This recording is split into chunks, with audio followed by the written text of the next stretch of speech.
अशा म्हणजे तो जे काही सीटिंग अरेंजमेंट आहे ते ठेवण्यासाठी. पण त्यात आतमध्ये हॉलो आहे, सहजपणे उचलता वगैरे लोखंडाचा असल्यामुळे त्याला स्ट्रेंथ आहे, दणकटपणा आहे. ते रेड ऑक्साईड वगैरे कलर केलं, त्याला ऑइल पेंट वापरलाय, त्यामध्ये गंजा देखील नाही आहे. आणि हे अतिशय छान पण तुम्ही बघू शकता की हे एखाद्या दिवाणखान्यामध्ये सुद्धा सजावट होऊ शकेल. लक्षात येते का बघा. खर्च म्हणायला गेला तर मे बी तुम्ही शून्य म्हणू शकताय, कारण ते टिकून द्यायचं लायकीच होतं गंजलेलं. त्याचा भंगाराचं जे काही वस्तू आले किंमत आली असेल ते एवढंच त्याचं काय उत्पन्न.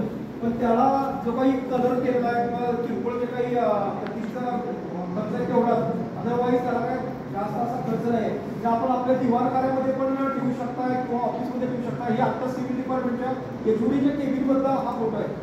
म्हणजे सिव्हिलच्या डिपार्टमेंटच्या जेव्हा कोणी अतिथी येते तेव्हा हे काय आहे नवीन वापर. खाली जे ठोकळे आहेत ते ठोकळे सुद्धा खराब झालेले ठोकळे आहेत.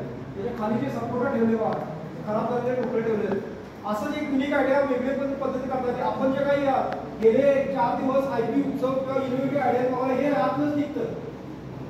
आपल्याकडे समजा काही रबरचे टायर्स वगैरे असतील तर त्या रबरच्या टायर्सवर तुम्ही बघू शकता आपल्या सिव्हिलच्या विद्यार्थ्यांनी काही प्रोजेक्ट मागच्या एका 8-10 वर्षांपूर्वी केलेले आहे. प्रोजेक्ट तिथे बाहेर पडले त्याच्यामध्ये फुलझाड वगैरे केलेले आहेत. काही वेळेला आमच्या विद्यार्थ्यांनी बॉटल प्लास्टिकच्या गोळा केलेल्या आहेत आणि त्या प्लास्टिकच्या आता ते सगळं काढलं आणि तिथे आपण लॉन वगैरे केलेलं आहे. ते प्लास्टिकच्या बॉटल अशा एक कुंपण केलं होतं. त्याच्यामध्ये म्हटलं बरोबर माती वगैरे पडलं दगडपर्यंत त्याला कलर वगैरे केलेले आणि त्याच्यापासून चांगलं असं कंपाऊंडिंग केलेलं.